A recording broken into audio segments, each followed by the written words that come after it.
Wie van julle besef, ons leef in die eindtyd? Wie van julle besef, jy's gedoem as jy dit wat in die gees gebeur in die vlees probeer interpreteer? Julle weet dit, dis wanneer ou mislei gaan word. Nou ek het 'n wonderlike bevestiging gekry van een van ons intercessors, wat sê hulle sien kruike water staan hier op hierdie verhoog, vol helder, skoon water. Water is altyd die suiwere evangelie van God. Dit wat die dors les. En terwyl hierdie diens aan die gang is, en terwyl die Here besig is om te werk, kraak hierdie kruike, en die water begin uitloop, en dit begin uitsprei. En die Here sê, dis tyd vir die waarheid. Dis tyd vir 'n volbloed evangelie, nie meer vir 'n afgewaterde een nie. So maak jouself gereed vir môre, hier kom baie interessante dinge, en dis wat ek weet wat die Here wil doen. Ek gaan baie onorthodox inval, so bly by my.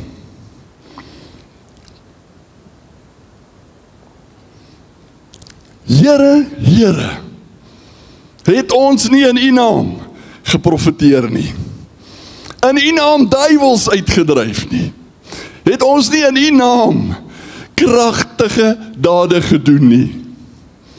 Voorkeer het julle daai woorde gehoor.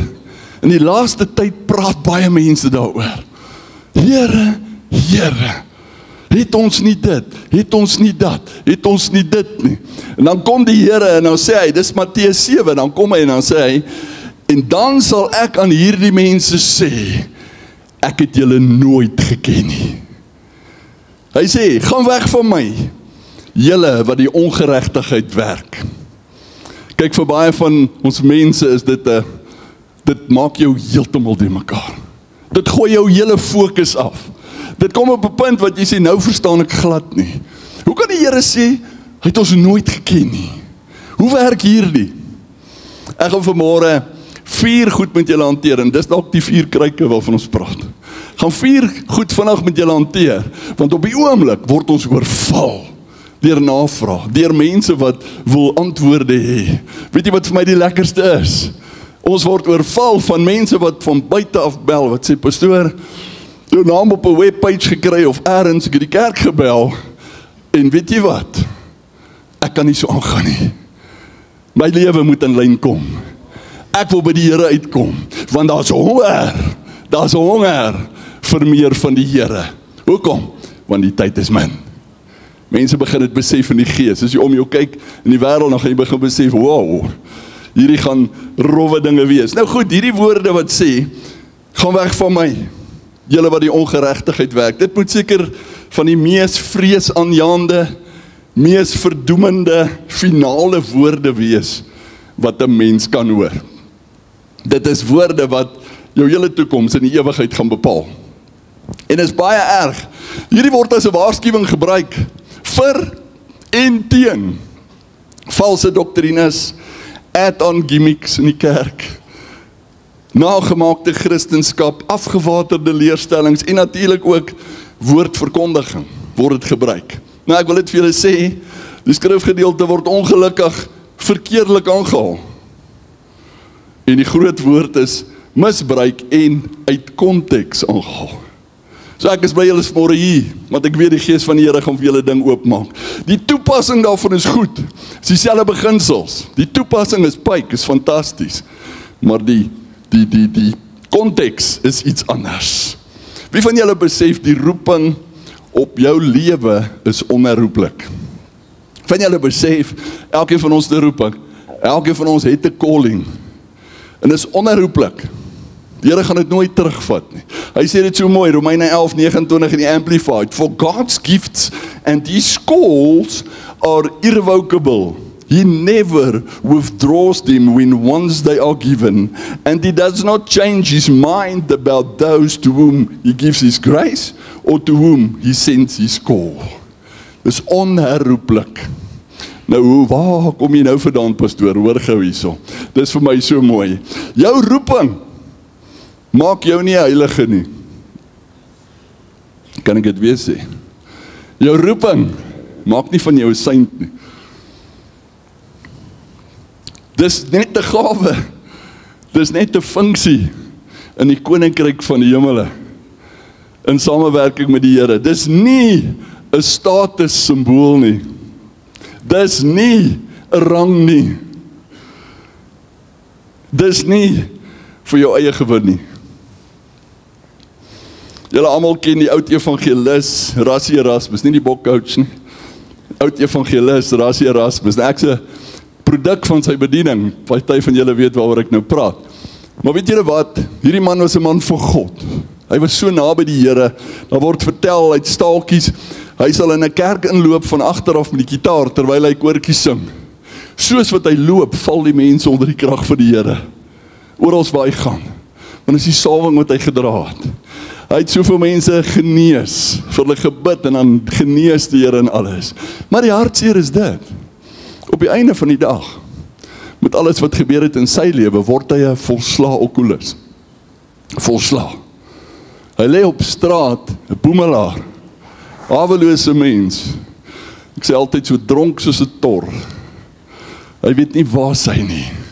Maar weet jy wat die mooiste? Dan bring die mense siekes na hom toe. Dan sê hulle vir hom bid vir die mense. Dan sit hy net sy hand op hulle in sy dronkenskap. Dan genees die Here. Dan doen die Here kreatiewe wonderwerke. Hoekom? Want die roeping op sy lewe is onherroepelik. Die gawe van genesing wat deur hom gevloei het, gaan die Here nie terugvat nie. So hier kom 'n beginsel wat ek met julle wil verduidelik. Die 7 skewe seuns van Skewa, julle ken die storie. Handelinge 19 vers 13. Het hulle gekom en hulle wou ook duiwels uitdryf en sulke goed. En hulle sê in die Afrikaans, hulle sê, ons besweer julle, die demone. Ons besweer julle by die Jesus wat Paulus verkondig. Toe is dit nag. Want toe word hulle klere geskeur. Toe moet hulle hardloop.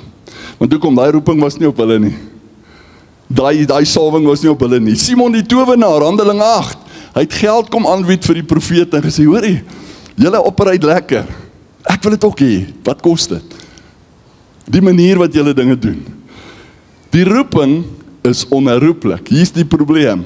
Jy sien, God eer sy woord. As die Here sê hy sal genees, kan enige iemand bid vir genesing vir 'n ander persoon en die Here gaan dit doen.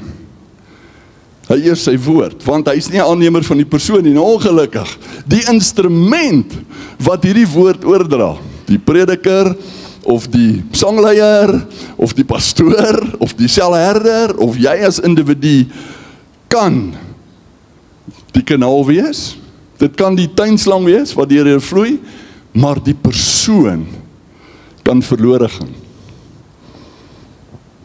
Hoor julle wat ek vir julle sê? Daar's 'n roeping, maar die persoon, die individu, kan dit mis, as daar sonde in sy lewe is, as hy teruggeval het. So pastoor, waar gaan jy? Bly net hier, so julle gaan nou sien. Kom ons lees gou daai selfe skrifgedeelte. Gaan ek nou vir julle in Engels lees. Nou, my tema vanoggend is Not Found. Daardie is die boek van die lewe. As daar staan Not Found, beteken dit, jou naam is nie in daai boek van die lewe nie. En ons gaan nou 'n bietjie verder gaan daaroor. Daai selfe skrifgedeelte wat ek nou gelees het, die Afrikaans, die hele een sê, nie elkeen wat vir my sê, Here, Here, sal ingaan in die koninkryk van die hemel nie, maar hy wat die wil doen van my Vader wat in die hemel is. Dan gaan hy aan, baie sal daardie dag vir my sê, Here, Here, het ons nie in u naam geprofeteer, en in u naam duiwels uitgedrywe, en in u naam baie kragte gedoen nie. En dan sal ek aan hulle sê, ek het julle nooit geken nie, gaan weg van my, julle wat die ongeregtigheid werk. Nou kom ons lees hom gou vir julle in Engels. In die Message Bible sê hy, knowing the correct password, saying master, master, for instance, isn't going to get you anywhere with me. What is required is serious obedience, doing what my Father wills. Ons gaan nou dit uit mekaar uittrek. I can see it now, at the final judgment, thousands strutting up to me and saying, Master, we preached the message, we bashed the demons, our super spiritual projects had everyone talking. Hoor nou mooi. And do you not know what I'm going to say? You missed the boat. All you did was use me to make yourselves important. You don't impress me one bit, you're out of here. Hey, dis iets baie dieper hierdie, is ek reg? Dit gaan baie dieper. Kom ons kyk gou. You know the correct password. Meester. Ek is baie hard, baie reguit vanmôre. Moet nou nie te veel saamstem nie. In die kerkewêreld het jy passwords. Jy het kodewoorde. As jy 'n sekere manier dinge doen, dan is jy in. Dan word jy geassosieer. Dan is jy deel van dinge wat moet gebeur. Maar die Here word nie mislei nie, is ek reg? Hy weet wat die waarheid. So ongelukkig is dit so. Hy praat hier van iets wat lelik is wat gebeur het. So dit gaan oor 'n godsdienstige paswoord, 'n kodewoord. Baie interessant. Dan sê hy, wanneer gaan hierdie gebeur? Die Afrikaans sê op daardie dag. In die Engels sê hy at the final judgment. Ons gaan nou verder praat daaroor. Dan sê hy, dit is so mooi. Hy sê, do you not know what I'm going to say? You missed the boat. Onthou julle die ark? Onthou julle hulle wat nie die Here wou dien nie, wat in ongeregtigheid gelewe het? Die woord sê hulle teen die ark kom slaan en sê, maak vir ons oop. But you missed the boat. Dit was te laat, vir ewig te laat. Dit is so mooi, as mens die parallel van die hele ding sien. Dit gaan oor die ark, maar dit gaan oor hulle self. En die Here sê, dit staan hom nie aan nie. En dan sê hy, you are out of here. Ons kom nou net terug na die skrifgedeelte toe. Ek wil voortgaan in die eerste beginsel wat ek vir julle wil sê is, jy kan die boot mis. En ons gaan nou 'n bietjie detail daaroor praat. Die tweede een waaroor ek wil praat is, het julle al gehoor, jou naam gaan uitgevee word uit die boek van die lewe. Julle het al gehoor? Julle al verstaan al die leerstellings en dinge wat daar was? Kyk gou hierdie skrifgedeelte. Hy sê, Openbaring 3 vers 5, hy sê, thus he who conquers is victorious will be clad in white garments, and I will not erase or blot out his name from the book of life. I will acknowledge him as mine, and I will confess his name openly before my Father and before his angels. Wie is die regter hierso? Jesus. Vertrou jy Jesus? Verseker, want hy weet mos alles. Maar weet jy wat, jy kan dit mis. Jou naam kan uitgevee word. En nou sê mense, nou, ek moet hierdie vir julle demonstreer.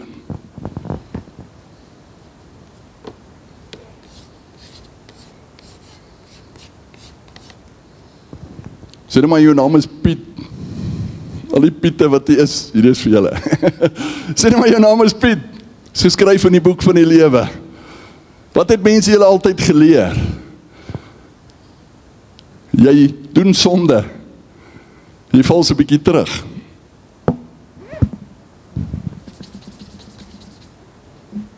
Hy's uit. Wat gebeur nou? Nou moet jy weer regmaak met die Here.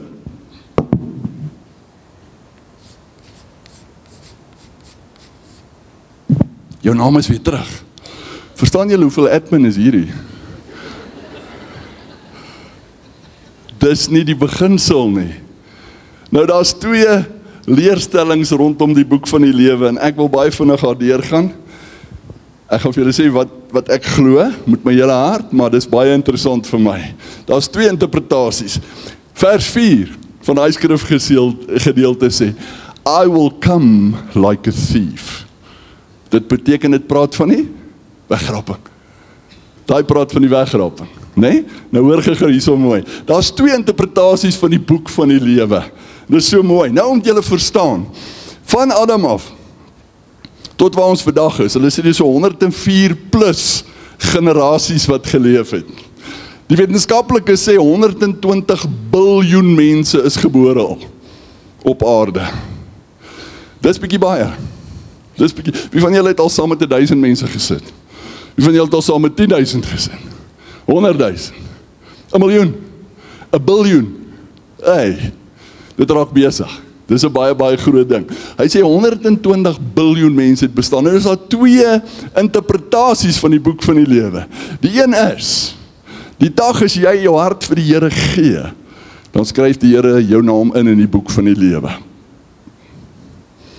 Baie pastore gebruik dit, en dis maar 'n ding wat deur tradisie kom, dan sal hulle bid vir iemand, met sy hart vir die Here gee, dan sal hulle sê, dankie Here, dat U my naam nou skryf in die boek van die lewe. Klink so goed. So dis een interpretasie as jy tot bekering kom. Die ander ene is, almal wat nog ooit gebore was, is julle almal gebore? Net seker maak. Ons het op skool gesê, party is gestig. Maar ek dink ons almal is gebore. Almal van ons wat gebore is al op die wêreld. Maak nie saak watter volk, nasie, taal nie. Sy naam is in die boek van die lewe. Dis die tweede interpretasie. Hoekom sê ons dit? Want dit is hoe dit moet wees. Hy sê, I will not erase or blot out his name from the book of life. So raai wat gebeur nou? Dit gaan nie of jou naam in die boek van die lewe is nie. Dit gaan oor jou naam moet nie uitgevee word in die boek van die lewe nie. Is ek reg? Dis die groot aksie van hierdie hele ding. Nou ja, die skrif praat so mooi. Die Here sê in Jesaja 49, julle name is gegraveer in my handpalm. Dis so mooi, want die Here het 'n persoonlike saak met jou. So as jy nooit ooit in jou lewe tot bekering gekom het nie, kan jou naam uitgewis word. Is ek reg? Want wat is die maatstaf? Die maatstaf is, het ek die Here aanvaar as my saligmaker. Niemand kom na die Vader toe behalwe deur Jesus nie. So as jy jou hart vir die Here gegee het, pastoor, het ek nodig om 'n bekeringsdatum te hê? Ja, jy het. Jy moet kan sê, op daai datum het ek dit gedoen. Want raai wat? As jy jou hart vir die Here gegee het, jy behoort aan hom. Is jou naam veilig. Maar nou het jy verantwoordelikheid. Want jy moet in heiligheid lewe. Die woord sê, die pad is nou wat na die Here toe lei. Die pad is breed wat na die vyand toe lei. So daar is 'n volgende vlak in hierdie situasie. Nou kyk nou mooi. Daai skrif wat ons altyd sê, skryf, of nee, wat ons altyd aanhaal, skryf my naam in die boek van die lewe. Dit moet eintlik verander word en sê, dankie Here, dat U na my besluit, nie meer my naam in die boek van die lewe gaan vee nie. Nou is ons in lyn met die woord. Nou is ons in lyn met hoe dit eintlik moet werk. Onthou nou hierdie skrif, Lukas 10 vers 20 in die message, but don't rejoice because evil spirits obey you. But rejoice because your names are written in heaven. Wow! Moenie groot word in jouself nie. Moenie dink, wow, ek het geraai nie. Ek het hierdie salwing, ek het hierdie roeping op my lewe, die dinge gaan gebeur nie. Dit gaan verby. Dit wat ewigheidswaarde het, is my naam is geskryf in die boek van die lewe. Die Here sê, wees daaroor bly. So dis die tweede ding waaroor ons wil praat. Die derde ding waaroor ek vanaand met julle wil praat, is daar's 2 troonoordele in die hemel, is ek reg? Ouens wat nou 'n bietjie gestudeer het sal weet. Jy het die regterstoel oordeel en dat jy die wit troon oordeel. Nou julle moet hierdie mooi vir julle uitmaak, want ek wil 'n ding vir julle uitlig wat dit vir jou gaan oopbreek. Die regterstoel oordeel gebeur direk na die wegraping. Wie gaan saam? Die bruid. Wie's die bruid? Die bruid is hulle wat tot bekering gekom het nadat Christus gesterf het aan die kruis. Die prys betaal het vir ons. Van daai oomblik af, almal wat oorlede is, almal wat nog gaan lewe, hulle is deel van die bruid en hulle gaan opgewek word. Afgesterf is, die gelowiges na die kruising, hulle grafte gaan oopgaan. Hulle gaan opstaan in die Here, ons gaan die Here tegemoet in die lig. Julle ken dit. So die regterstoel oordeel gaan oor loon. Dit gaan oor loon vir dit. Nou, ek gaan nou nie regtig sê wat my vrou sê nie, maar dis goed, die woord sê ons gaan krone kry, onthou julle. Nou elke, hoor gou hier, is jy gereed vir hierdie een? Elke Suid-Afrikaner in hierdie land gaan ekstra edelgesteentes hê in sy kroon. Want die Here ken taksies en hy ken al daai goed. Hy weet hoe gaan dit werk. So ons het so ekstra level. Wat gaan nou kom? Ek is nou baie ligsinnig, maar dink gou mooi. So dit gaan oor die gereddes. Dit gaan oor hulle wat die Here dien. Hulle wat bruid van Christus is. As jy bruid van Christus is, jou hart vir die Here gegee het, maar jy val terug in sonde, is jy nog bruid? Nee. Nee, dis nie eenmal gered, altyd gered nie. Sonde is 'n skeidsmuur tussen jou en die Here. kan dit mis. Jy kan dit mis. Hoor vir my. Jy kan dit mis. Ek doen gister 'n troue daar in Heilstroom. Is baie warm gekry. Maar die bruidegom se pa is 'n boer daar van die Ooskaap. Maar jy sien hierdie oomie is boer. En hy praat interessante Afrikaans. Kom ons sê dit so. Hy sê 'n ding reguit. En hy praat so. Jy weet mos hoe werk mense. Hulle het baie te sê en as hulle sê, is jy die dominee? Ek sê nee, ek sê pastoor wat hulle gaan trou. Dan verander die stemtoon. Joep. Nou praat ons 'n ander tipe taal. En die een praat so met my, sê, weet jy pastoor, ek het al gedink, daar gaan baie min mense in die hemel wees. Doch ek, waar gaan hierdie een? Toe kom ek agter die oom probeer homself regverdig. En sê, hoor, die maatstawwe is te erg. Dit is bietjie moeilik, want het is moeilik om sonder sonde te lewe. Maar gelukkig kon ek hom mooi regop. So dit was nogal interessant geweest. So jy kry snaakse goeders. Maar dis ongelukkig die probleem. Mense verstaan nie. Jy kan God aanneem, maar jy kan dit dan weer mis. Ek gaan dit vir julle vertel. So in die eerste plek, die eerste opstanding, is dan almal wat nog lewe, wat die Here aangeneem het, wat 'n verhouding met hom het, en almal wat ontslaap het, wat dood is, staan met hom op, wegraping. Is ek reg? Goed. Julle geweet daar's 'n baie interessante volgende wegraping. Maar nie in die woord nie. In die sin van die woord nie. Dit is vir my so mooi. Daar's 'n dieper opstanding. Onthou, jy gaan deur 'n klomp goed gaan. Die wegraping is daar. Hier is al die moeilike jare wat deurkom en al die verdrukking wat deurgaan.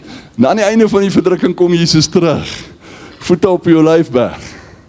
Wat gebeur dan? Dan kom ons by die bruilofsmaal op aarde. Maar hier is die mooiste skrifgedeelte wat ek raak lees. Ek wil hom gou vir julle lees. Hierson dit gaan die dinge vir julle oopmaak. Openbaring 20.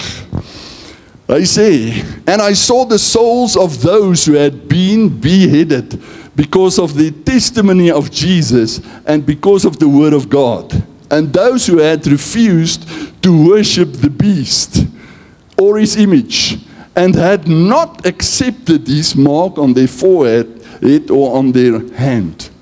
Wanneer kom die bees? Wanneer is die merk van die dier? Na die wegrap. Is ek reg? Julle is nog met my. Nou sê hy, nou gaan hy aan, nou sê hy, and they came to life. Nice.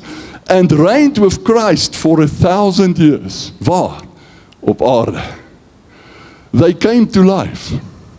So die oukies, wat na die wegraping, die bruid van Christus, hoor mooi, die bruid van Christus, wat die wegraping gemis het, wat veronderstel was om daar te gewees het, wat in sonde verval het, hulle gaan met hulle eie bloed betaal, deur die verdrukking. Op die einde, kom hulle terug in die lewe, en hulle gaan vir 1000 jaar op die aarde, heers saam met Christus, want het gaan op aarde wees. Ja, dit gaan nou 'n bietjie anders wees. Nou gaan die leeu en die lam saamloop. Nou gaan dinge nie meer verrot en agteruit gaan nie. Nou gaan dit nie meer so warm wees soos gister nie. Nou gaan dit goed gaan. Daar's spesiale goeders wat gaan gebeur vir 1000 jaar. Want onthou, Satan is gebind vir 1000 jaar. So, daar's die gelowiges nou almal weg. Hulle wat dood was, regdeur, hulle wat deur die verdrukking gekom het, wat nooit Jesus wat aanvanklik nie vir Jesus aangeneem het nie, hier is ons almal bymekaar. Dis mooi. Dan kom daar 'n tweede oordeel, die wit troon oordeel. Na die 1000 jaar vrederyk. Dan sê die woord, die wat nie in Christus was nie, en ontslaap het, of nog in die lewe is, gaan opgeraap word. Hulle gaan 'n verheerlikte liggaam kry. Hulle gaan voor die troon van God kom met 'n oordeel. Onthou nou, hulle het nooit Christus aangeneem nie. Hulle het nooit hom as saligmaker aangeneem nie. Weet jy, die Here is so goed. Hy gee vir jou 2 kansse. Hy gee vir jou kans vir voor die wegraping. En as jy die wegraping gemis het, dan gee hy jou nog 'n kans, maar nou gaan dit jou prys kos. Nou hierdie ouens wat nooit ooit die Here gedien het nie, nooit ooit hom wil aanvaar het nie, hulle het al die kanse verby gegaan. Nou vra ek jou, as hulle voor die regterstoel staan, is hulle name nog in die boek van die lewe? Nee, dis verby. En dan gaan ons sê, not found. Jou naam is nie hier nie. dis wanneer dit weggegooi gaan word. So hierdie is verskriklik belangrik, dat jy dit vandag besef. Hier oor die skrifgedeelte. Hy sê, then I saw a great dazzling white throne, and the one who sits on it. Heaven and earth fled from his presence, and they were no more. I saw the dead, the lowly, and the famous alike, standing before the throne. Books were opened, and then another book was opened, the book of life. The dead were judged by what they had done as recorded in the books. Interessant dat hy dit spesifiek sê. I saw the dead, the lowly, and the famous. Verstaan julle waar kom ek met roep in? Verstaan julle waar kom ek met jou stand in die lewe? Dit gaan jou niks help nie. Niks help nie. Want selfs die famous gaan daar staan. Nou daai ouens, sy naam is nie meer in die boek van die lewe nie, glad nie. Het is nie meer daar nie, is klaar uitgeblot. Want hulle het nooit Christus aanvaar nie. So hulle gaan voor die troon staan, net om geoordeel te word. Net om die finale oordeel te kry. So dis verskriklik interessant. Nou gaan ons aan. Vers 11, okay, dis daai enetjie, dan gaan ons deur, the dead were judged by what they had done as recorded in a book. Hy gaan aan, vers 13, and the sea gave up the dead souls, and they were in it, and that were in it. Then death and the underworld gave up their dead, and all were judged according to what they had done. Then death and the realm of death were cast into the lake of fire, for the lake of fire is the second death. Now say, and anyone whose name was not recorded in the book of life, niemand van hulle se naam gaan aanwees nie, van daai groepering, niemand nie, were cast into the lake of fire. Hier is aan die einde van die tyd, kom ons kyk gou weer. Daar was die wegraping, daar was die verdrukking, daar was 1000 jaar vrederyk, dan gebeur hierdie eers, heel aan die einde van alles wat moes gebeur het. So hier praat hy van boek so open, daar's 3 boeke, wat by daai troon oopgemaak word, die boek van die lewe, dan noem hy die ander een, the book of remembrance, jou positiewe goed, en dan the book of sin, jou negatiewe goed. So dit is baie interessant, as jy nou die goeders gaan kyk, en onthou nou, hierdie was die ongelowiges wat nooit by die Here uitgekom het nie. So waar gaan ons? Kyk gou hierso. Julle het almal al gehoor, soveel argumente van die hel, the lake of fire. Hoe gaan jy vir ewig en altyd brand? Hoe is dit moontlik? Jy gaan ons net brand tot jy dood gaan. Onthou nou, al hierdie ongelowiges is opgewek. So dit ook 'n tipe van 'n verheerlikte liggaam. Van hulle was dood, hulle het nou opgestaan. Nou is dit baie maklik, nou kom daai skrifgedeelte so mooi, wat sê in Openbaring 20 vers 10, dis hoekom hy sê, dag en nag sal hulle gepynig word tot in alle ewigheid. Want dit is nie 'n vleeslike liggaam nie, dit is 'n verheerlikte liggaam. Net soos Satan self, net soos die valse profeet self, gaan gepynig word. So dit is 'n verskriklike groot ding, waardeur ons moet gaan. Nou moet julle gou mooi verstaan. As ons nou teruggaan heel aan die begin, waar die woord gesê het, julle, kom ons gaan gou terugsoen, ek wil net sommer gou hier, daarby uitkom. Nie elkeen wat vir my sê, Here, Here sal ingaan in die koninkryk nie. Dan sê hy, Here, Here, ons het in U naam geprofeteer, in U naam duiwels uitgedryf. Hy sê, baie sal in daardie dag sê, die Engels het gesê, I can see it now, at the final judgment, sal mense so na jou toe hardloop. Wat gebeur hierso? Hier's mense, wat heel moontlik, deel was vir die bruid, wat nie die wegraping gemaak het nie. En hulle het probeer hulle eie ding doen, onthou nou, na die wegraping is die Heilige Gees nie meer daar, op aarde nie. Nou moet jy 'n bietjie 'n show opsit om mense te convert Christendom toe. Om vir mense te sê, dis eintlik die pad. Want wie gaan jou glo? Hulle gaan sê, maar jy is dan ook hier. Jy dan gesê, jy is so groot kind van die Here. Jy dan al hierdie dienste gehou. Jy dan al hierdie veldtogte gehou. En tussen sê die woord het so mooi, hy sê, hulle het dit gehou to make themselves important. Hy gaan verder, hy sê, you missed the boat. Hoekom? Want die Here weet wat is die waarheid. Die Here weet wat is die geregtigheid in die ding. So hier kom ons in 'n situasie waar daai skrifgedeelte altyd so gebruik word, wat fantasties is. Want ons moet seker maak, ons is in right standing met God. Ons moet seker maak, ons is in die volmaakte wil van die Here, en ons lewens is heilig. Want die Here kom vir 'n heilige bruid. Ons moet seker maak, so ons het 'n verantwoordelikheid. Maar die konteks van daai skrifgedeelte is, dis vir die laaste oordeel. Dis nie vir ons nie. So julle moet seker maak vandag dat jy hierdie ding mooi verstaan.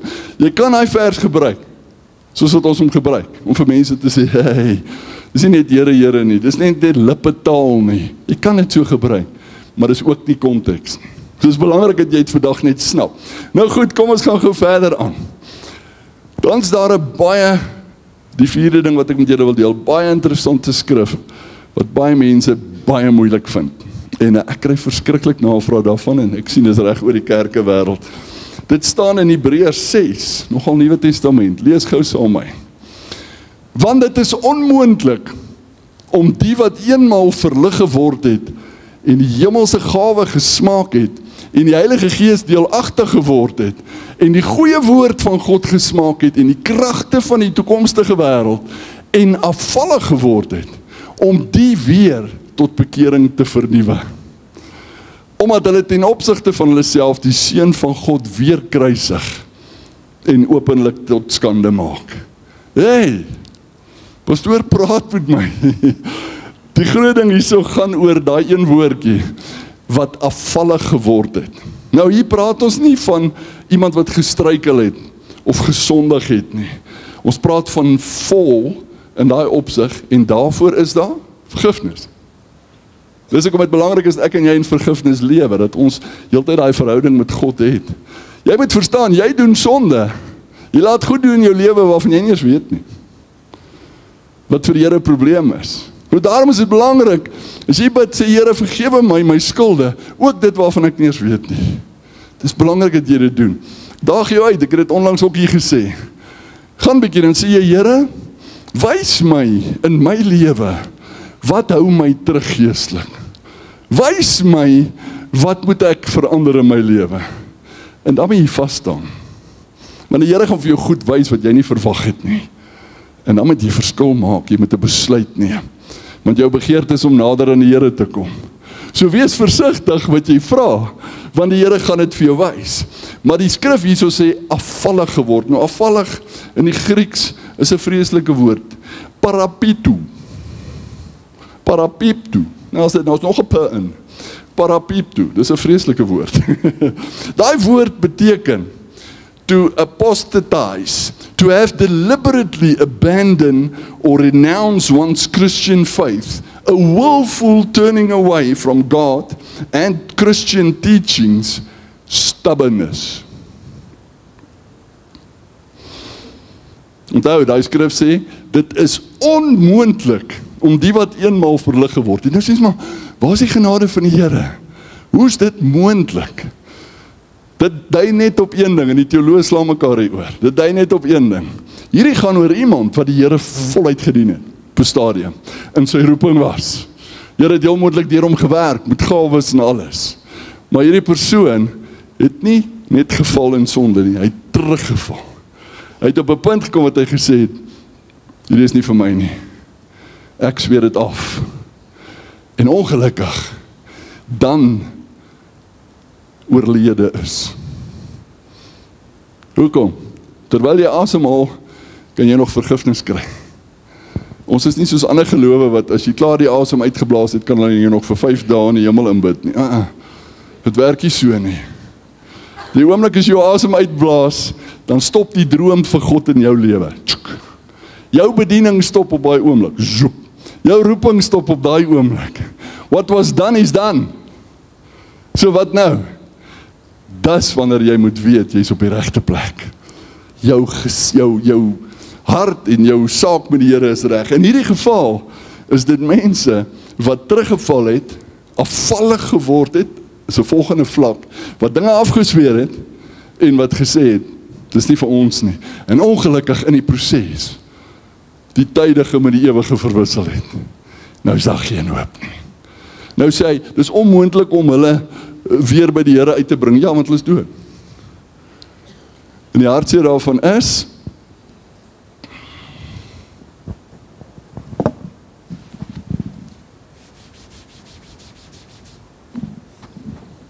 dis die hartseer daarvan. In die vorige skrifgedeelte het gepraat van die famous. Hulle name is uitgevee in die boek van die lewe uit. En dit is nie lekker om dit te hoor nie. So luister gou mooi. Jy kan bekeerd wees, jy kan gevul wees met die Heilige Gees. Jy kan gedoop wees, jy kan die woord verkondig, jy kan laat krag deur jou werk. Maar jy kan nog terugval. Hoekom? Want jy het jou eie wil. Is ek reg? Jy kan jou eie besluite neem. So jy kan nog steeds sê, om een of ander rede, ek weet nie hoekom. Seker die ouens wat vir die WP skree of iets. Maar om een of ander rede besef jy, hoor, hierdie gaan nie vir my werk nie. Hierdie ek stel nie meer belang nie. Dit is net hoe dit is. En ek draai my ruggie op. Dan kan jy nooit weer by die Here kom. Het julle al die skrifgedeelte wat sê, iemand wat afvallig geword het, en ryk mense, hy sê dit, dis makliker vir 'n kameel om deur die oog van 'n naald te gaan. Dis nie sommer net nie. Dis nie sommer net nie. Dis nie speletjies wat ons speel hierdie nie. Hierdie is ernstige tye. Dis ernstige goed. En daarom is dit so belangrik dat ons vandag besef, dat dit wat ons doen, het ewigheidswaarde. Hoor gou hier, dis vir my interessant. Net vers 7 daarna, in die Amplified, praat hy van grond. Hy praat van soil. Nou, julle onthou die gelykenis van die saaier, grond, en die goeie saad waar dit gesaai was, en goeie grond en al die goed. Nou, om daai te verduidelik, nou sê hy in die woord, hy sê, it is like soil, vers 8, but if it persistently produces thorns and thistles, it is worthless and close to being cursed, and it end up being burnt. Kyk die sinspeling op die hel. Worthless, bring net dorings vorentoe, bring net sonde uit, alles wat teen die woord van God is, en op die einde land dit in die hel. Dis so mooi, want dis wat die skrif vir ons sê. So hy praat heel moontlik van daai gereddes wat op 'n tyd teruggeval het, en toe op die ou einde afgesterf het voor hulle kon reggemaak het. Nou kom ons gaan nou terug. Nie elkeen wat vir my sê, Here, Here, sal ingaan in die koninkryk van die hemele nie. Maar as 'n voorwaarde. Hy sê, maar hy wat die wil doen van my Vader wat in die hemel is. Wat is die wil van die Vader? Wat is die wil van die Vader vir my en jou? Wat is die wil van die Vader vir die mensdom? In die eerste plek, dit word omskryf in die woord van God. Elke beginsel, elke belofte is in die woord van God. Dis die wil van God. Elke belofte het 'n voorwaarde, julle weet dit. Want die Here is 'n covenant God. Hy soek 'n verhouding met jou. Hy soek nie net jy moet hom gebruik as jy hom nodig kry nie. So, hier kom ons daarmee uit. So dit gaan oor die woord van God. Die tweede ding is, wat is die wil van God? 'n diep, emosionele, intieme verhouding tussen sy gees en jou. Dis die wil van God. Die derde ding is, jou gebedslewe. Dis al 'n geuite ding, ons sê dit soveel jare, maar weet jy hoeveel mense is daar, hulle gebedslewe is regtig net. Vandag, Here, doen dit vir my, en dan gaat ons. Nou, ek demonstreer dit altyd, ek sê baie keer, dan sal die Here sê, wow, kind bid na my, hy het my nodig. Dan sê die Here reg om 'n antwoord te gee, nee, dit is Here wil praat, dan vlieg jy op en hol jy. Want jy is laat vir werk. Ons mis dit, dis twee kante toe. Die Here wil jou beste belange op sy hart dra, onthou dit, hy wil hê, jy moet vooruit gaan, hy wil hê jy moet groei, hy wil hê jy moet instrument in sy hande wees, en dan moet jy hoor wat hy sê. Dis belangrik, die derde een is, jou gehoorsaamheid, want hy sê hierso, die Engelse deel het gesê, obedience, gehoorsaamheid. As die Here vir jou sê, doen dit, dan doen jy dit klaar. Jy gaan nie redeneer nie, jy gaan nie soos 'n tiener wees wat sê, ja maar nie.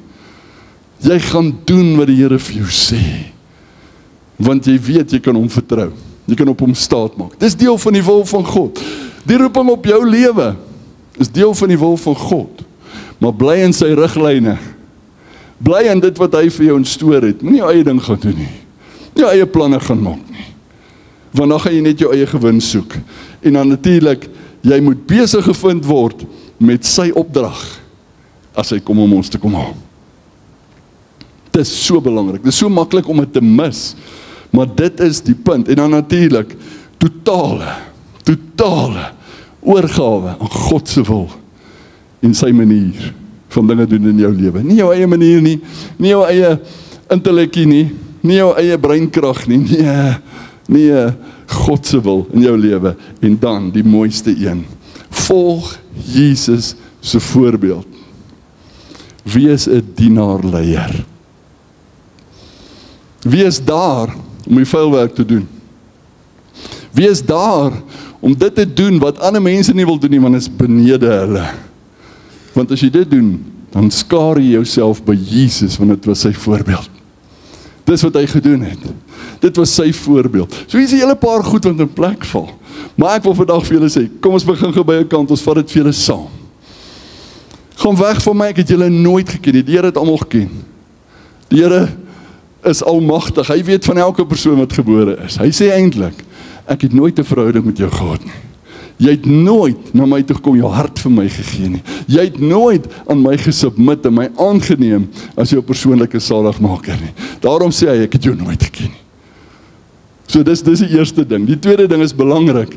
Jou naam word nie elke keer in die boek van die lewe uitgevee as jy 'n fout gemaak het nie. Die Here gaan jou naam in die boek, ek sê hierdie vir iemand, die Here gaan jou naam in die boek van die lewe hou, totdat jy jou asem uitblaas. Want hy het 'n verwagting en 'n hoop, dat jy betyds gaan regmaak. Hoor mooi, dat jy betyds gaan regmaak, dat jy in die eerste kategorie gaan val, nie in die tweede kategorie, wat alles kan mis nie. Hoor dit vandag. Die dag as jy jou asem uitblaas, en jy leef nie in geregtigheid nie, dan gaan jou naam ook uitgevee word in die boek van die lewe. En dis die laaste ding wat jy wil hê, glo my. Dis die laaste ding wat jy wil hê. En dan, wat ek baie graag net mee wil afsluit, is dit. Daar is nie meer baie tyd nie. Ons het gisteroggend 'n power hour, het so duidelik deurgekom. Die volgende 2 weke is krities belangrik in die geestesrealm. Ons weet nie hoekom nie, ons verstaan nie regtig nie, ons ervaar dit net in ons gees. Hier gaan interessante goed gebeur, in die volgende 2 weke.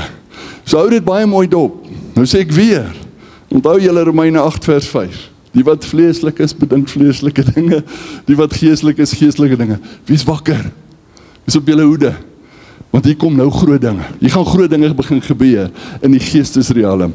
Wiele is aan die beweeg, wiele is aan die rol. Maak seker, jou sak is reg. Maak seker, jy is deel van die bruid van Christus.